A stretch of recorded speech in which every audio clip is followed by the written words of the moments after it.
Welcome to Papapreneur Show. This is season number 3, and we're keeping our promise of changing the paradigm of fatherhood one interview at a time. This podcast is brought to you by Family Filmmaker.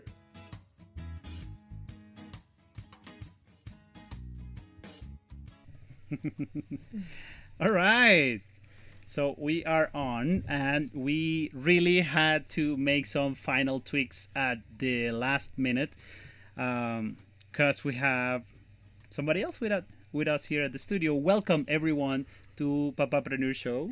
Hello, everybody. This is season number 3. Today is episode 6, and today is Thursday, June the 10th. Thank you for tuning in. If you're new to the channel, consider subscribing and hitting the subscribe button, and also hitting the bell icon to receive all the notifications so you know when we're going live. On that note, and before we start, you don't know this because we haven't talked about it, is we are considering changing platforms. So if you guys are more prone to tune on Facebook or on YouTube, on other platforms, please let us know on the comments below.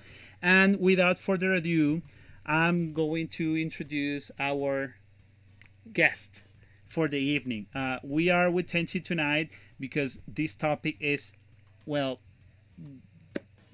it's one of my favorite topics. Exactly. So she's very passionate about it. Actually, I should change this graphic as we go.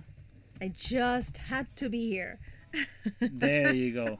Ivan and Tenchi Perdomo. How is that? So you can send your messages at podcast@familyfilmmaker.ca, and we can get the conversation started. If you have any projects that you need to get started in terms of podcasting, live streaming, video production, series, actual filming, because we also do that. We've been doing it for years now. Please do send us an email or start participating in the show on the live chat. So we will pop questions and try our best to respond as we go. Our guest for the evening, his name is Deepak. He runs his own company, Deepak Saini Health, and he's an expert in longevity, performance, and health. So that's one of the reasons Tenchi is here. So we miraculously managed to have the kids tamed. So yeah, without further ado, let us introduce our guest for the evening. Welcome to the show, Deepak. How's it going? Great. Thank you for having me. I really appreciate it. And it's great to have you both here as well.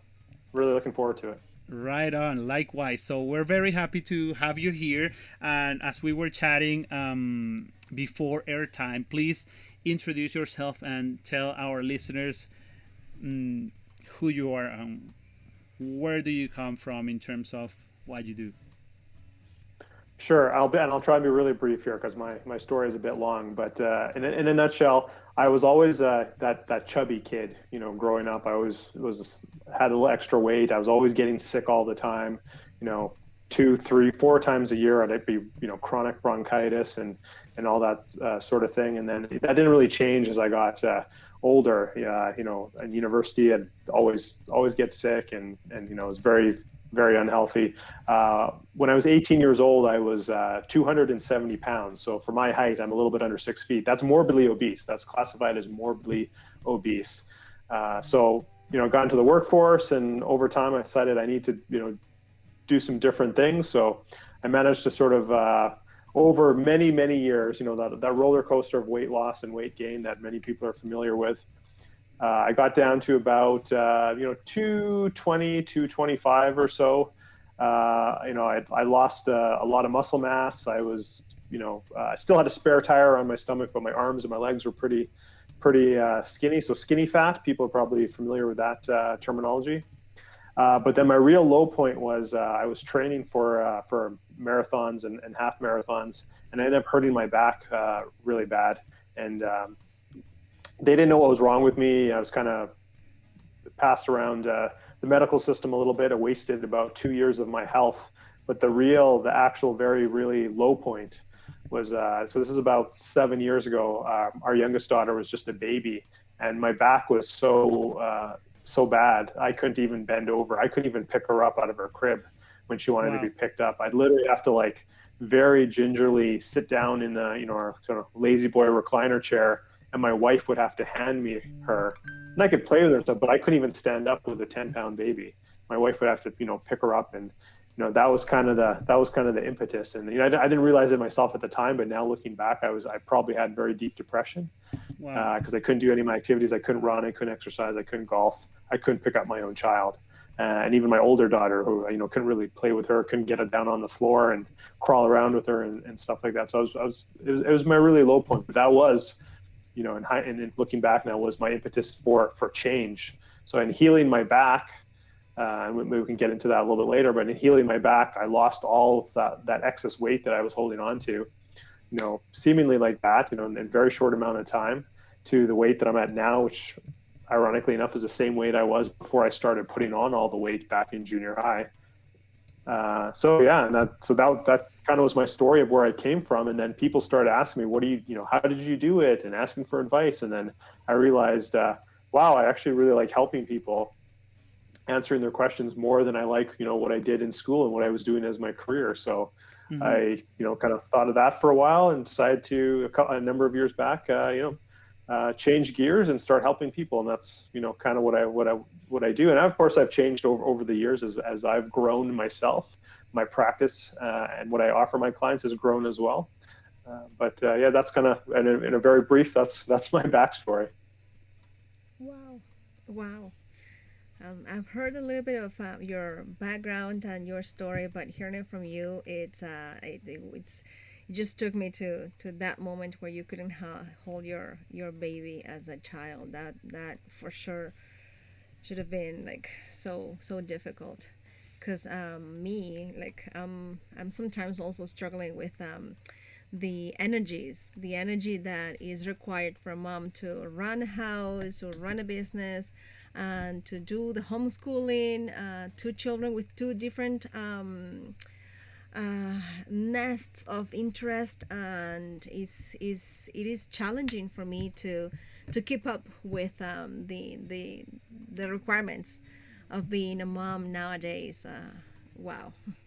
So what is the Yeah. first thing that you did to, like, what was the first step other than realizing that you were in a moment where you said, like, okay, this is my bottom, how do you call it, Rock bottom. this is my rock bottom, now I need to just rise above. What was the first thing that you did? Yeah. So again, for someone who's struggled with weight their whole life and that roller coaster, like I mentioned, that wasn't even on my mind. My only goal was to like heal my back. So in going through that process, and it ended up being eight procedures that it took before I felt okay. Wow. I'll never be 100%, but I'm pretty close. But in going through that and just trying to figure out more things, because when they do the procedure, you get inflammation. They're injecting into your back right at the pain point. So they're producing inflammation right at the beginning. Then you have to recover from that. And the theory being that you get a little bit better every time. So I started just looking at inflammation in general, digging into the research, and I kind of came to the conclusion that inflammation comes from a lot of places, and the number one is usually our diet. So I went to the doctor in between sessions, and I just said, hey, does this make sense? Am I understanding the research properly, that if I reduce inflammation in my body from all sources, but particularly nutrition, this procedure should work better. I should recover faster. And he said, oh yeah, absolutely. You totally understand. So he must have read the expression on my face, because I was about to say, why didn't you tell me this at the beginning? And he said, I have to be honest with you, most people won't change their lifestyle. They won't change their diet. And I kind of forget to tell people sometimes. I said, no, you don't understand. I'm at my low point here. I'm not running. I'm not golfing. I can't pick up my daughter. I'll do whatever it takes. So that day, cold turkey, I stopped, eating all the junk food. I started eating clean, so to speak. And I mean, what I thought clean was then versus what I think now is different. But that was the start of my journey. I recovered from the procedure better, and losing that last 40, 50 pounds of fat was just a welcome byproduct. For someone who struggled with weight their whole life, I wasn't even trying to lose weight. I was trying to heal my back, and the weight just melted off in like 4 or 5 months. just by changing my diet. And then I was like, okay, that's it. I figured it out. That I got the secret sauce now, at An least a excellent portion of it an anyway. excellent Uh, byproduct to have. So Deepak, for sure, was for sure. that your what was your background at that time? What were you dedicating your life for? Like, were you working on your business, or was a different business before, or like what? How was your life No, as a I was. professional before that time, or at that time actually? Yeah, so I'm an accountant by profession, and I still hold my accounting designation. Took a lot of effort to get it, so I keep it. But yeah, I Accountant? was just working full. Yeah, an accountant. I was just working Okay. full time as accountant in an oil and gas company, working for someone else, helping the investors, make get rich, not myself. Once again, as I alluded to earlier, when people started around me, colleagues, friends, like, hey, like you've lost so much weight. Actually, I should say this. I'd run into people, former coworkers or associates that I hadn't seen in like a year or 6 months. Run into them at the downtown or at the mall or something, and I'd be like, "Hey, how's it going?" And they didn't recognize me at first. Like they had to do a double take because I lost so much weight. I looked completely different, and Wow. many people even, kind of like leaned in and they're like, like, "Are you okay?" Like so many people thought I had cancer because I lost so much weight so Oh quickly. And I was wow. like, no, I'm the healthiest I've ever been. You don't understand. I feel fantastic. I got so much energy and stuff like that. So once those people started asking me and I started coaching them informally, like, hey, read this book. Here's an article. This is what I did. They're like, hey, can I take you for coffee? Like, I want to hear what you did. And then I was like, I really liked that. And I was just like, yeah, like I like that a lot more than accounting. So, I kind of thought about it for a while, and then I finally said I'm going to do that, and I went and got, did some training and got some certifications, and then yeah, just started my own business, but part time at first, but full time now. Yeah. Oh my goodness, that's amazing. Sometimes, what is the phrase? The best gifts come in like in disguise or something like that. Like sometimes at the moment where you were going through that hard time of not being able to live uh, the life that you wanted and functioning from your body the way you wanted, that at the moment felt like a struggle, like a really rough and tough time. But look at where it led you. And it's like, it's like you needed to go through that in order to become who you are right now. And that's the beauty of sometimes looking back and say, that happened for a reason, and I am grateful for that. Because Yeah, I absolutely. have I that wouldn't be the too. person I am. Yeah, I totally agree. I would, yeah, you're absolutely right. I wouldn't be the person I am today. I wouldn't approach life the way I do now. I wouldn't approach, how I interact with my children, how I interact with my wife, how I interact with other people if I didn't go through that. So yes, I absolutely agree. Sometimes, we have to get knocked down and to get up stronger, right? Definitely. For sure. So, do you mind sharing with us a little bit, like a few tips of what did you do to start that track, to start that new path of becoming healthier and the best version of yourself in terms of health? Yeah. So the first thing, as I alluded to, is like I was like, okay, I'm doing this today, cold turkey. So I'm just like I'm cutting out, the junk food. I'm eating clean, so to speak. So for me, that basically not already at this point because like I alluded to earlier, I was really into performance. I wasn't really. I'd already like my university days were long gone. We had kids now. I wasn't partying like maybe I had in the past. But so I hardly ever drank or something. But still a social drinker. But I basically just like maybe one or two on the weekend or something like that. But I basically stopped that. Hmm. All pizza. Pizza is my favorite food. It still is my favorite food. Stop the pizza. Stop the fast food, hamburgers. Even takeout Chinese food. And all that. Once I started getting into it, and I just started eating a lot of salad, more fruit. Still eat a lot of at that time I'd still eat a lot of meat, so but just like have a lot of salad. It's crazy when I think about the size of the salads that I used to eat versus like what I eat now. Like even that's quite different. But that was the starting point. Like exercise was never my problem. I always had exercised for a long time, but it was nutrition was the key, and that really helped. And I used to have a lot of allergies when I was a kid. I used to have like so many allergies, and we were Ivan and I were talking right before we got on. And like the only allergy I have now is like cats. all the food allergies I used to have are like gone. For real? So Wow. did my body change, or was it just like I was so sick and inflamed that something that maybe was just a little bit would push me over the end? And now that my body can handle that, is more resilient, is more bulletproof, that if I have chocolate or an orange, it doesn't bother me anymore. I mean, there's still things that bother me and I just stay away from them, but I'm not allergic to them. I'm just sensitive to them. So it was basically nutrition. Nutrition was the first key steps for on my journey. Yeah, well, it's when one realized that inflammation is the first thing to heal, let's say, in your body, and once you learn what inflammation can cause in your system, in your body, and how it affects your entire well-being, then it just makes you think like, what am I doing, and how come we're not learning about this in school? Like, I read a book, I cannot remember the author, and the more I learned about inflammation, I was like, how come I never learned about this? Because I was recently diagnosed with diabetes type 1, and I was like in shock. I was like, no, you can tell me like about somebody else that has diabetes type 1, but me, I always thought that I was eating the best I could. Like, how come a person like me, eating the way I do, can get diabetes type 2 or diabetes type 1, let alone diabetes type 2? It's like, no, it can't.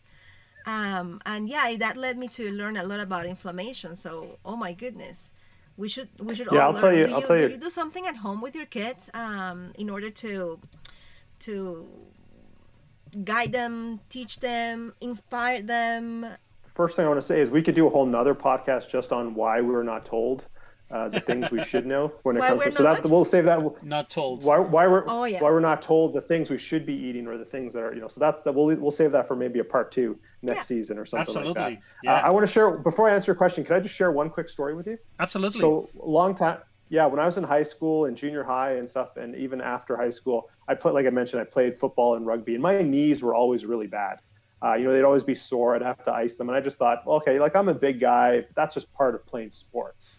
And then as I, stopped playing sports, but then I got more into weight training, and I'd lift heavy weights, heavy squats and all that stuff, and I just thought, okay, that's just part of working hard, and maybe I have some damage. Maybe playing football, I have some damage. Once I cleaned my diet up, all that joint pain just went away. It was all inflammation. I thought maybe I tore a little something, not so bad that I'm in so pain that I'd go see a doctor. I just ice my knees after a run or something like that. But now that I cleaned up my diet, completely gone. But if I have something that doesn't serve me, I will feel it the next day. Yeah. Usually in my left knee, but sometimes it's other places. So that I just want to share that story. As far as your question on with my kids, obviously they have different genetics, right? They have half their genes from their mom than they do from me. So that's one thing. They have different metabolisms. They're growing girls for sure. So they don't eat the same way that I eat. But we try and have healthy meals that we all share. But sometimes they have a little bit something. They can get away with different things that I can't get away with, or that I choose not to. But to answer your question is, we do have healthy practices. And that includes everything from healthy sleep and getting enough rest, to recovery methods. Sometimes they don't like sweating too much. They're little girls, but they'll sit in the sauna. They'll foam roll. We'll use the massager on them for sore muscles if they're doing exercises. Certainly eat healthy, lots of fruits and vegetables. There has to be vegetables like at every meal. So we just try to incorporate these things, and even they're not too keen on it yet, but I keep working on them. But just even little things like mindfulness. They'll sometimes meditate with me. I have a lot of cool gizmos and gadgets, so sometimes I can get them to do it with the promise that they get to use one of those gizmos. So yeah, just little things like that, just to help them build. What kind of gadgets? Just let me one thing. I just want to help them build the habits now. Things that I wish that I learned in my late 30s and 40s. I wish I knew when I was a teenager. Yes. Like how much effortless would high school been, studying for exams, university would have been if I was functioning better up here, amongst other things, right? So I'm trying to give that to them. So to answer your question, the gadgets, like I have the Muse headset, to help you meditate. I've got the heart math device to help, with heart coherence. Oh, And nice. Yeah. just nasal breathing. Actually, this just happened a few months ago. I try and get my kids to breathe through their nose all the time. That's very important, especially for kids as they're growing and their jaws and their faces is growing. But just as also as a calming mechanism.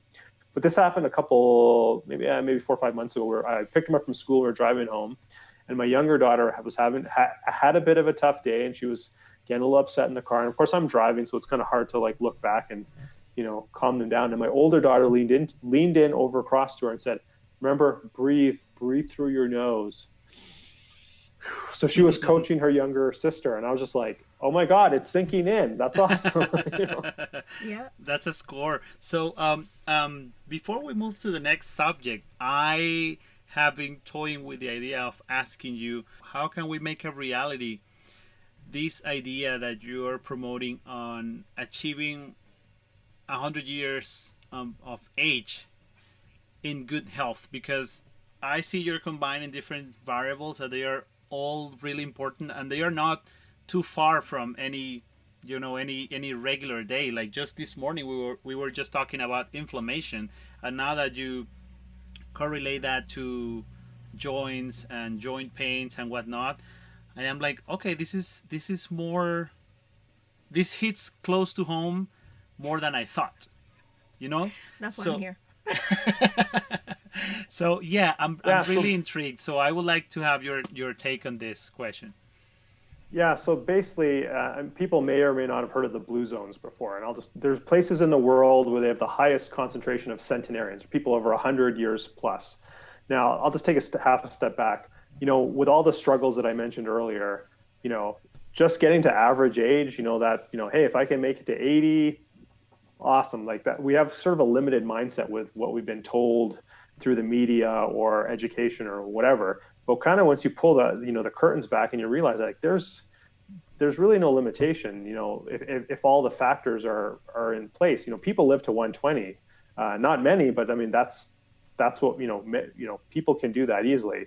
So to reach 100 with just tweaking a few things is not, in my opinion, not really that hard. But you have to hit the things properly. So number one, I think is mind and sort of the motivation, that drive, that purpose, that why, keeping your mind sharp, gratitude, spiritual discipline, that sort of thing. Number two is glycemic variability, so not having those swings of your blood sugar. So that's where nutrition comes in. That's where supplements come in. Et cetera. I'm obviously talking very high level here. There's movement, right? We got to keep moving. Mm-hmm. That includes cardiovascular strength, muscular strength, balance, sex, even, right? Like that's all part of movement. Then we need to have stress reduction and manage our stress. And that includes sleep and I mean, there's a lot of overlap here, of course, meditation as well, and lots of many other things for that, and reducing stress. Then we need to have our air and water quality. We really got to manage that. People don't even talk about it. People think, oh yeah, I need to drink water, but what's the quality of your water? We here in North America, for the most part, here in Canada, we don't have to worry about air quality. Unless there's forest fire or something, it's pretty good. But in other places of the world, a lot of pollution and that sort of thing. But even that being said, are we still optimizing our air? Do we test our homes for radon, as an example, or CO2, or are we burning?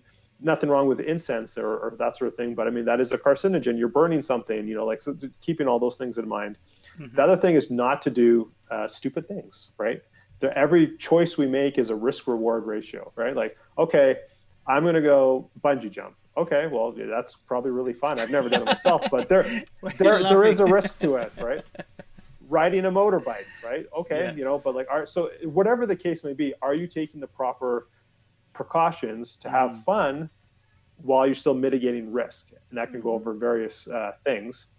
Or you have to make that decision. Well, maybe, I'll just pick on motorbikes, for example. I rode motorbikes all the time. I remember back in the day, I didn't even wear a helmet. Now it's like, well, now I have, 5 kids and 10 grandkids, or whatever the case may be, is like, maybe I don't need to be riding my motorbike anymore. Like, maybe that's not a smart decision. So just making people aware of that. And then the very last piece, now, So piece number 7, you have to have all the foundations, right? You have to have your nutrition, sleep, movement, exercise, gratitude, mindfulness. All that has to be in place first. Once you have that all down, then we can take the next level, and that's what takes you from 100 to 120, or 90 to 110, or maybe even to 150, which is maybe the outer limits. And that's all the cool biohacking science stuff, the things that are coming out at the forefront, right? Gene therapies and all sorts of things, laser lights on your head, and all the kind of technology and new science type of stuff. So that's something I also incorporate with my masterclass clients. So those who are ready for it. Again, you got to start with the basics. Yeah. And when you're ready, then you can push the envelope a little bit more. It's funny that you mentioned the water, like all the elements that you mentioned. I think we consider at home. In my case, the same as you, for different reasons. I'm always looking at the being as a whole. So I take into consideration my mind, my body, my spirit, and my even my feelings and my emotions. And when I want to teach my kid and I want to guide my kid, I consider all those things. So I think I am guiding them in the way that I would have liked to be guided as well. But water is funny because now that we are living in a trailer, water is like, it doesn't come in a filter. Or I used to have the Santivia system. I don't have a space for the Santivia system anymore. So we've been buying water, and it's funny because the one in charge for the water is Ivan. So it's like, okay, get me, the 5-gallon water, and he comes with demineralized water. It's like, no, that's not the one I want. So he comes with another one, like let's say the osmosis one, and it's like reverse osmosis one. Yeah, well, that's okay, but did you remineralize the water? Like, no, I didn't, so it doesn't work. Or he comes with the spring water, and depending on the spring water source, it gives me stomach ache or not. So water in the house, well, in the trailer is a thing. It's a conversation. Yes. For him, it's like, it's just water. It's like, no, you need to actually hydrate your water, and if it doesn't have all the minerals needed for your body to absorb, then there's not the best water that you can give. And it's always about the best that you can give to your body, not only the food or the choices that we have or the water, but also the way we express our feelings and the way we move our bodies. Are we asking too much of our bodies? Can we just be more gentle with our bodies? Sometimes we don't have the level of energy that we would like to, or sometimes we do have more energy and a lot of energy, and we need to address that energy just to guide it somehow for Yeah, Tenchi, you brought up a couple good things I want to actually. You mentioned heart and exactly and mind coherence. Like, that is a way of being in coherence as well. Yeah, I want to go back to something I said earlier, because you reminded me of something. Well, another practice I do with my kids is, because I do this myself and I've tried to implement with them, is that before bed, I want them to say something they're grateful, at least one thing that they're grateful for that day, one success that they had, and then also one challenge or failure, and so that they know where they could improve or be better. And the other thing, also you reminded me of is, we have, I'm sure many people do this as well. And, siblings are going to fight, or, even us, we're going to have conflict with the kids or whatever, but we never, and sometimes the kids will say stuff to each other that, that's just mean, but we always make them apologize. And there's certain things they cannot say. They're young girls, they're young kids. They'll say, I hate you. You took my toy. I hate you. And we're like, no, we don't use that type of language. We don't hate anyone in our family. We don't hate anyone. We can have challenges with someone, but we don't hate anyone. I make them apologize. So just little things like that, I just helps build. Yeah, we were just talking about that this morning. What they want to do. Yeah. Absolutely. Now we are reaching the mark at the show where we need to jump to the next section. But the question that I'm going to throw now doesn't actually fit into the rapid fire question, because I believe it's more like a something to reflect upon, and is the following. Deepak, do you feel, or do you know, if you're going to be present to see the change that you are helping others achieve? Is this something that it's gonna happen during your lifetime? or are you playing a very long haul game to move humanity a little bit forward without Well, you seeing it?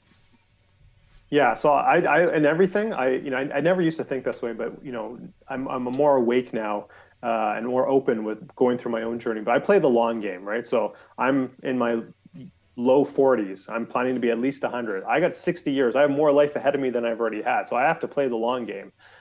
So that means a lot of different things. That means relationships, with not only my own family, but with other people. That means the environment, right? Like I can't be, if I'm going to be here for 60 years, the earth has to be here too, which means I have to do my part to do things for the earth that's environmentally friendly, and try and spread that. I'm not going to judge anybody. I'm not going to push my agenda on anybody else, but just to be as an example for not only my kids and my family, but for other people as well. And then with working with my clients, selfishly, I want to hang out with cool, interesting people's who are 100, whose minds working as well. So I'm trying to I almost look at my clients as like building friends who are going to hang out I'm going to hang out with 60 years from now. I So like that. I'm trying to, I'm not the only one. There's a lot of people doing this as well, obviously, right?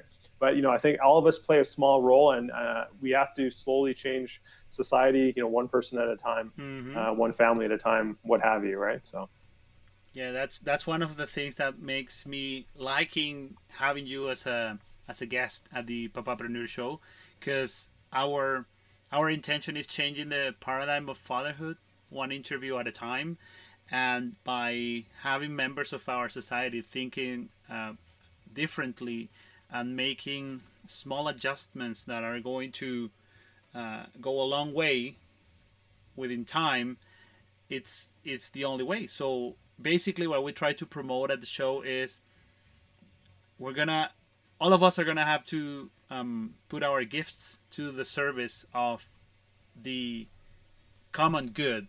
And sounds a little bit platonic and probably unrealistic, but when you come to think about it, everybody has their own gifts and things to share. So I am very glad that we are meeting you and our listeners are getting to know you. And I'm pretty sure the second episode or the second chance we have to meet to chat about all the other things that are gonna be left out for the sake of time, it's not gonna be the only couple of times that we're gonna chat. Like let's just share with this. Let's just share this with the audience. The normal phone call to see if my guest is a good fit for the show is about 15 minutes, and I believe we spoke for like, I don't know, an hour or an hour and a half, yeah, right? yeah, I was like in an hour, yeah, for sure. So yeah, And I was not on the phone. yeah, and Tenchi was not on the phone. So yeah, it's time for us We'll to have to have our own for not an hour, just you and me, Tenchi. Oh yeah. Oh, prepare for more, honey. yeah, I believe the masterclass is a brilliant way to connect with like-minded people and start exploring from there. But let's go back to the script on the show, because we need to get into the favorite section of many here at the Papapreneur Show. So this is season 3, and we have Deepak with us, speaking about longevity, performance, and health. And I need to ask you, Deepak, are you ready for the rapid fire questions section here at the Papapreneur Show? I am ready. Let's go. All right, drum rolls. First question for you is: what are you obsessed about? What is your obsession? Right now, probably this is a dumb thing. Sleep. Not that sleep is dumb, but how I obsess over it. I have the Aura Ring here. I track my sleep daily. I've been doing that for nearly 3 years. I almost overly obsess, and sometimes I think that I'm too obsessive about sleep. Right on. We can chat about that later. I would like And to learn about question number 2: what is your happy place? I have a full spectrum infrared sauna.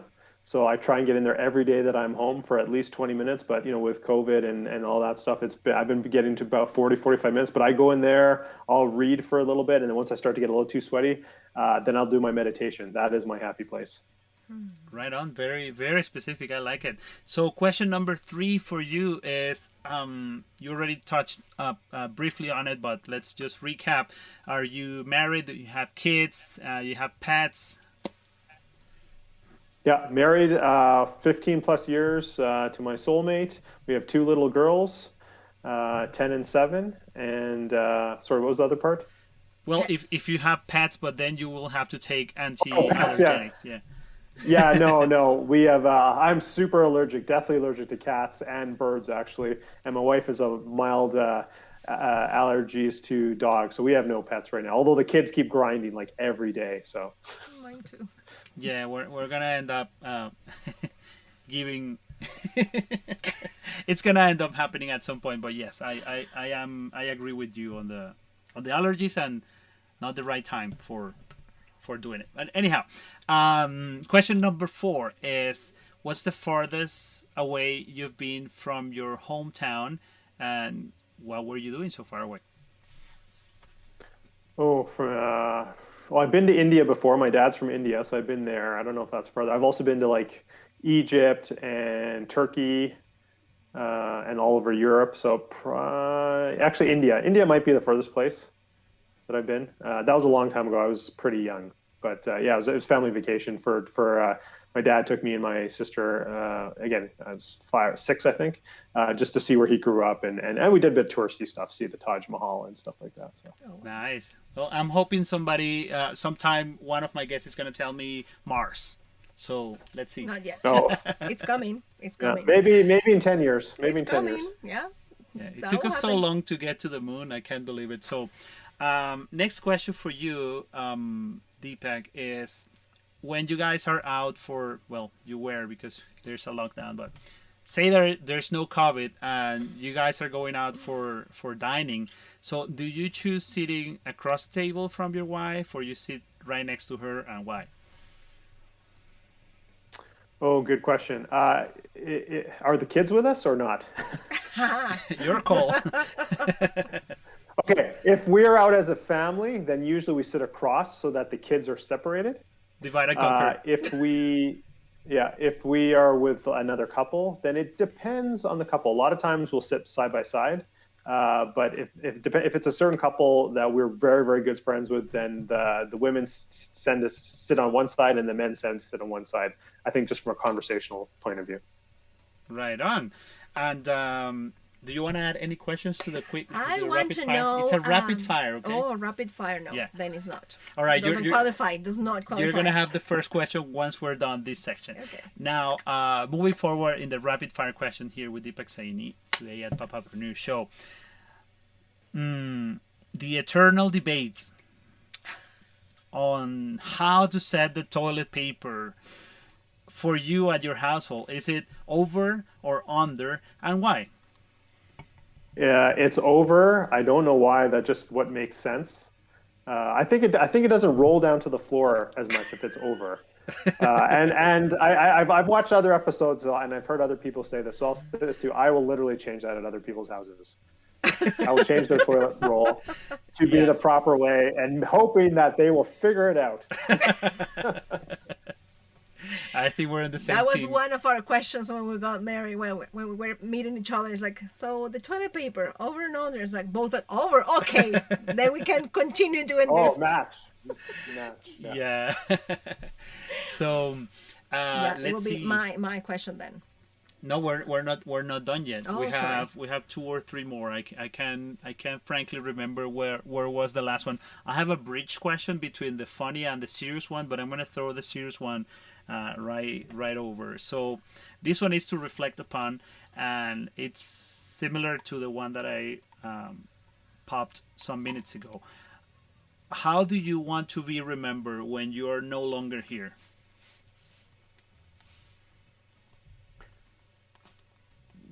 Although I think some of us would always love to have like this legacy thing of like, oh, he was a great author, speaker, blah blah blah. For really, I just want like he was a great family man. You know, and I plan. I'm working on, as we mentioned earlier. I want to see my great grandkids. So when I'm no longer here, I want not only my children but my grandchildren, my great grandchildren.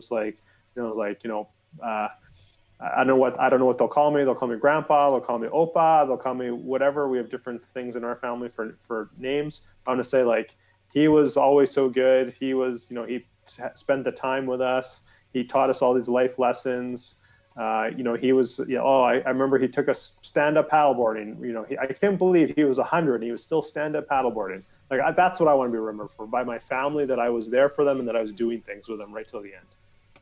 I love it. Thank you. Thank you for sharing all your thoughts with us. These questions are some are fun, some are revealing, some others are to, have our listeners get to know you a little better. But I'm really grateful for my very good friend Valdemar out in Toronto for suggesting me that I should include like a questionnaire. He called it a questionnaire, and I turned it into a rapid fire question. So thank you for that. And now you're up with your questions. Yeah, well, you were mentioning, and you've been talking several times about a program that you run with your clients, and if you could describe not only for me but only to the also for the people that are watching and will be watching us in the next few days, what is your program about, and how do you walk your clients through that path?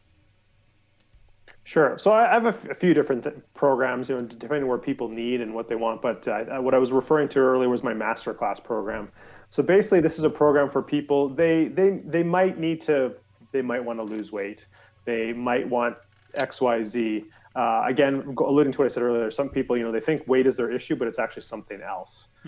That's and that's causing them to hold on to the weight. But essentially, my masterclass program, it's a 1-year program, so it's very intensive. It's very you have to be committed to doing it. But we go through all those 7 areas that I described earlier. But basically, start with the first couple of weeks is just like really getting into the mindset.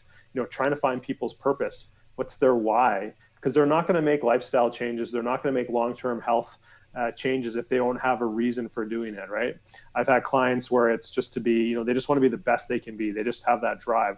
I've had people they want to be the fun grandma. They want to be the grandma who can hang out with the grandkids, et cetera, et cetera. So we really start at the beginning with the purpose, the why, and building in some of those strategies. Then probably the next thing we hit, although they're all kind of working congruently, is nutrition. So I always have my clients for at least 2 weeks do a sort of a log, a food log, and also how they feel, and that could also mean, how's their bowel movements? How are they sleeping? Because you can oftentimes correlate indigestion, digestive issues, GI stress with something somebody ate the day before or even 2 days before. So I try to find that correlation for them.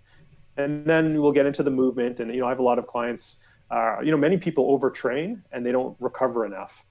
So, I've had many clients who are, they're beasts, they're specimens. And I'm like, you are working too hard. You're killing yourself. You look good. Yeah. Awesome. But you're not, are you even recovering? And I've actually had to dial them back, and they don't lose anything. They don't lose their physique. They don't lose their strength, but they're just so much better. They're so more relaxed. Stress is actually reduced because they're not overtraining. So obviously the movements and piece, then we get into the water and all the other environmental factors and things, toxins, and stressors. And then, like I mentioned earlier, if they're ready for that next step and they want to really geek out and get involved in some of the technology or some of the cutting edge stuff, then I will help facilitate that for them as well. And I don't only just work with local people too. I work with people all over North America as well. So that's awesome. A very high level of what my masterclass program is about. And what will be the first step to get into the masterclass? Where do I need to go? Well, people can reach out to me through various channels. You can go to my website, deepaksanihealth.com. I do have a specific website specifically for that masterclass program. It's called personalbluezones, plural.com, and that's all just about the masterclass. But either way, anyway, people get a hold of me. Personalbluezones.what? .com. .com. All right, so I'm gonna just put it on the screen for the time being so people can take notes. All right, come on, you can do it. It's not popping. And like I said, it's a one. Sorry, go ahead. I was just saying it's a 1-year program, and there's weekly accountability and check-ins and that sort of thing. So that's another big thing that people need is they want they need accountability. Most people know what they need to do, or at least in some fashion. There's always nuance. Most people know what they need to do, but it's being accountable to someone else, and sometimes being accountable to yourself doesn't work. Like I was always disciplined enough to exercise all the time, but I was never disciplined enough to eat properly or to reduce the inflammation. Right? I didn't even know what that meant But some people just, they need that accountability. So yeah, you have to be committed to do the program for sure. It's a year long. Speaking of which, go ahead. Oh, no, it's okay. Speaking of which, we've been part of a mastermind group for years now. We are not in the program anymore, but we do keep a gratitude journal, like you were mentioning at the beginning of the show when you talk to your girls, and you talk about what are you grateful for, and the successes of the day, and if there was any challenge or failure to be worked on. So speaking about accountability, the the longest that I've been journaling consistently on a daily basis, it's been because I am part of an accountability group, and it's nothing very complicated. It's just a quick checkup in the evening time before bed. Did you journal? So it's easy, it's either yes or no. So there's no, necessarily control on what you're writing or journaling about. It's just to make sure that you did it, and it's been hundreds of days of persistent and consistent journaling. It makes you think about the things that you accomplish, like little tweaks per day to get to your goals, if that makes sense. And Yeah, no, that is super awesome. I find for myself too, I like to, I mean, people have different, whatever's going to work for you is going to work for you. Whenever you're going to do it is the best time to do it.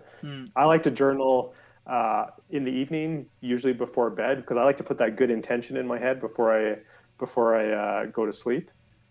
So yeah, I think that's fantastic practice. Another thing that I did at the beginning of this year is I picked this up from Tim Ferriss. And I went through my calendar of 2020 and my gratitude / journal, and went through and just wrote down what are the things that I didn't like, or that if I never do them again, that'd be fine. And what are the things I really enjoy doing, I wish I did more of. And you get 2 lists. And it's like, okay, stop doing the things you don't like. These are the things you do like. And maybe the list is long. Maybe you need to whittle it down to your top 2 or 3. Do more of those. You automatically bring more happiness to your life if you do more of the things you actually like and get rid of the things you don't like. And I mean, not to dovetail too much, but I mean, reflecting on my gratitudes throughout the past year, helped me shape my next year. nice, I love it. So you had other questions for Deepak? Well, it was related to the program. Excuse me. I just curiously wanted to know if you have had or found Breathe in, a common why among breathe your out. clients. There are some similarities. A lot of people have their own, and sometimes it's very personal or very individualized. A lot of people, they'll say, like, I want to lose weight, or I know I need to get healthier. But when you actually really dig it down, you boil it down to them, it's like, it could be a confidence thing. It could be they were bullied, and they still are holding that trauma of being bullied. And they feel like if I lose the weight or if I get healthy or whatever the thing is, that's going to solve this problem that they don't even realize are connected. So it's like, no, it's because you were bullied, because you had a bad relationship, or maybe you need to, it could be with a parent even, or something. It's like, you need to address that issue.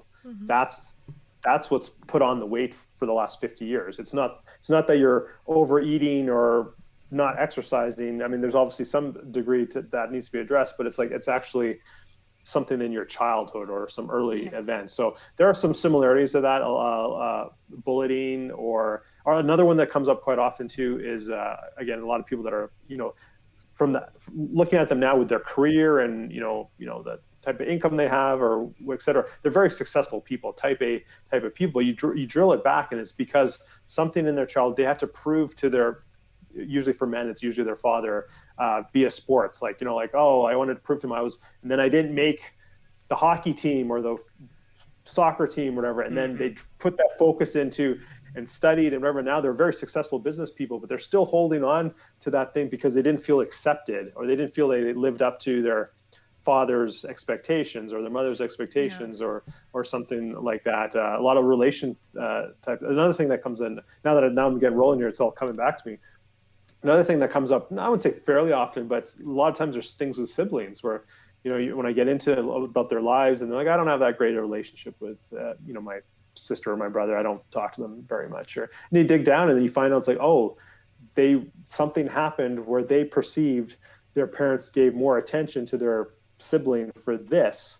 Yeah. And that just was a trigger for them, and it's just held on. And now, like 40 years later or 30 years later, they don't have, they still talk, or maybe they don't, but they don't have this relationship. It's like, oh, they got so much more attention, and it's like, well, did they really? And then you get them to reflect on. They're like, okay, maybe I built that up in my mind a bit more. And it's like, okay, well, hey, why don't you reach out? Like I can't make them call anyone. I can't make anybody do anything, right? I can only suggest and guide. But then they're like, hey, like I called my sister and we had a chat, or I followed up with my parent and said, like, hey, I've been feeling this since I was a kid, that you spent more time or gave preferential treatment to so and so, and have a conversation. And they've many times they've come back like, hey, well, I don't know why I didn't do this years earlier. Our relationship is so much better now. Yes. Like, well, and it's amazing. So those are some of the common things. Yeah. Wow. Good morning to you, Valentina. Wow, she's in Germany. Awesome. Wow. Hi, Valen. I think I saw a question earlier about meditation. Did you guys see that come across? Yes, I think somebody asked. Yeah, I was posting it for the listeners to comment on your two or three things that you mentioned you were doing. So that was a question that I popped, and then Lena from Calgary responded, I do. So yes, awesome. I meant to bring that question because you mentioned off air that your metabolism works in a way that your heartbeats per minute are on the low side. So I don't know if, we still have like 2 more minutes before we need to close it up. If you want to touch upon that a little bit, his heartbeats per minute are way lower than the average. Meditates? We're talking about what? Only when you meditate, or on a regular basis? 40 something? 45? No, my resting heart rate is around low 40s. I actually just the other day had a fantastic sleep, and my resting heart rate, my average resting heart rate was like 41. So that's kind of an elite level. I mean, I keep, obviously cardiovascular strength plays a role in that, but also how much stress you have, your HRV, how well you're recovered, and then the meditation, breath work, all that, all plays a role. So, so the last, actually I have a post on this on my website, but yeah, it's, even when I started tracking this a few years ago, it was already pretty decent in like the mid to high 50s, but yeah, I brought it down like another 10 beats per minute easy over the years, just through some of these practices. So I have a theory, and some people, it's not my theory, other people have this theory, I believe it, that there's only so many beats your heart has. So if you have if you can control your heart, you're gonna live longer just on that fact alone. So as opposed to being in a constant state of stress where your heart's always racing all the time, that maybe is 50% or double even than that. Sounds like a very interesting theory. Yeah. Yeah, I've heard that since I was a child. I think back in school we used to play a game that I cannot remember how it was performed exactly, but the ideal or the goal of the game was to stop your heartbeat for a little bit so you will live longer. Wow. So people and parents, of course, were talking like, what are you guys doing? That's crazy. Like, you shouldn't do that. You don't play that game, because that was, the whole idea of, in a child's mind, of course, that's fun. But in a parent's mind, it's like, that's dangerous. Do not do that. Like, do not stop your heartbeat. Well, I know we're running up on time, but if I just add one more comment, I mean, like I do some corporate stuff, and I teach courses and that sort of thing, stress courses, sleep courses.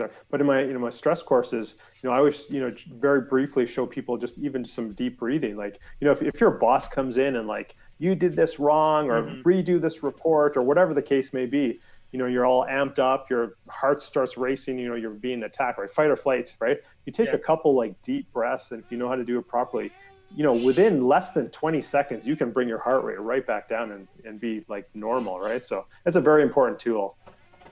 I really think you just earned your spot for season 4.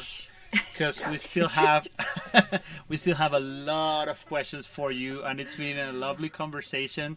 We didn't even get the chance to talk about the challenges and the future, so um, I guess the floor is yours for a final comment, and if you want to invite our listeners at Papapreneur Show to be part of the masterclass, please go ahead and do it again. Yeah, I would encourage anyone to check me out on social media, Deepak Saini Health or D Saini Health, either deepaksainihealth.com, the main website, or personalbluezones.com if you're interested in the masterclass. And I always offer a free consultation. So just reach out to me and let's have a chat and see if we're right for each other, or maybe if we're not, I can direct you to somebody else. I have lots of people in my network that are coaches and or other things. So happy to talk to anyone at any time. Terrific. Cielo? Yourself? Well, no, I'm just like super happy to be here, talking about my favorite topic, health. Awesome. Which Well, I can't wait to it talk to you goes guys more so in many the future. different ways and so many different directions. Sometimes people think that to be healthy is to just have a healthy body or not having symptoms. And sometimes there are hidden things that will come up after, or even if they don't let you shine the way we are supposed to shine as human beings. So it's always important to learn and to discover a little bit more of what health means, what really being healthy means in many different aspects. For sure. There's two things. I should have ended off to this, but I truly feel that, and many people don't realize it, but I feel everyone's exceptional. There's an exceptional person inside of them, and part of my goal is to help them realize that in themselves. So that's what I like to try to accomplish with my clients. But just on what you just said, Tenchi, I think that's an episode 3 even. Like that could be its own episode versus also what I said about the myths and the health system is, that's its own episode. So maybe season 4 and season 5. Don't get me go there. All right. Yeah. Well, thank you very much. It's been a pleasure chatting with you today. I can also hear our kids. They are out and about again, so it's time to go back to daddy duties. You want to say hi to the camera, Nico? No, you're good. No, he's just searching for something to eat. Yeah. Thank you very much, right. Deepak. It's been. Well, I it's been a appreciate real you having pleasure. me. Gratitudes. This was a fun interview, and I can't wait to do it again. Yeah, nice to meet you, Deepak. Thank you so much. So Thank you. I will see you guys next week. This has been episode 6 on the season 3 at Papapreneur Show, and I forgot to tell you at the beginning. This show is produced entirely by Family Filmmaker. So when you hear the word family and you hear kids running around, it's because we are working from home. So, Nico, ven, say hi. Ponte la cámara aquí. Hola. And Sebastian, if you call him, Sebastian's gonna say something for sure. Yeah, so thank you very much for being with us today. Please comment, share, and like, and consider subscribing. Remember, Family Filmmaker produces content both in English and Spanish. We're bringing you this weekly podcast in season 3. Looking forward to season 4. And I will see you guys next week with another interview. Changing the paradigm of fatherhood, one interview at a time. See you guys. So yeah.